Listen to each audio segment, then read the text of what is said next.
The EU is one of the wealthiest areas in the world, and has also been one of the most vocal supporters of climate change regulation.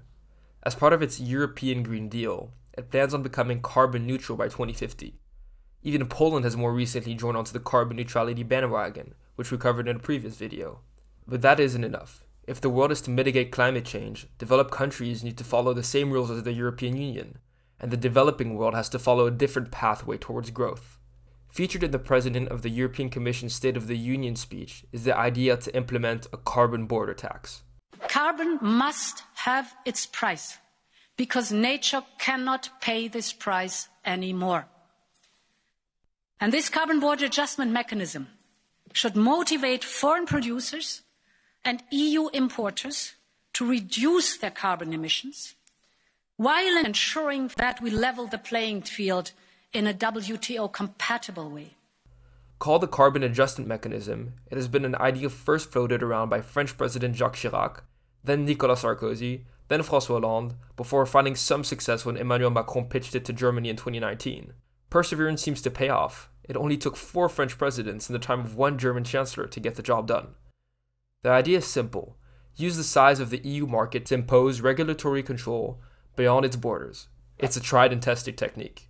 The EU has been able to set standards in other areas through the sheer scale of its markets, which is part of its economic soft power.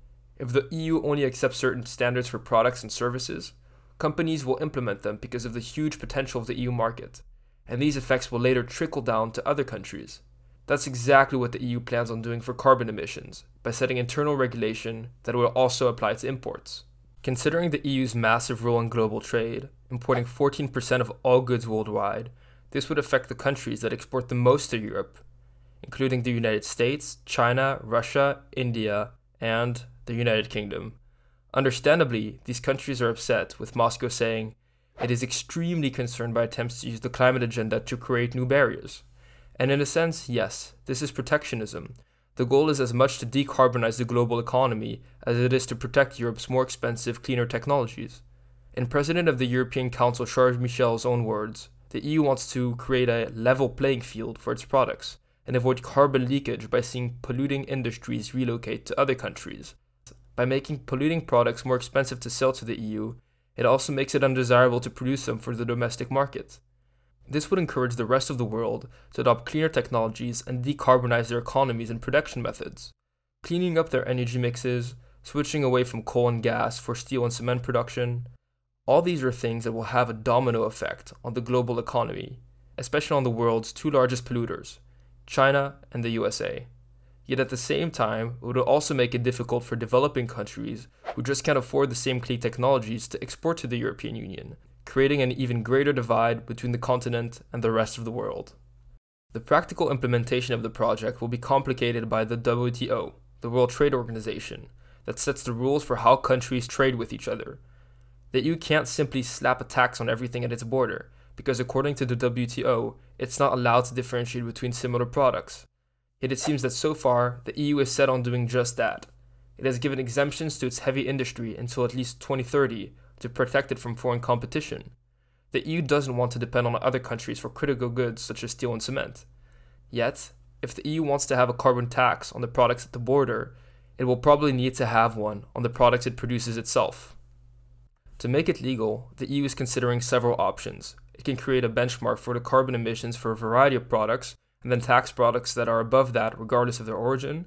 It could also extend its emissions trading scheme, which sets a cap on how much carbon industry in the EU can produce, and has companies trade for the right to emit carbon. By creating emissions licenses that companies would have to purchase for the import and production of all goods, it could extend the system even further.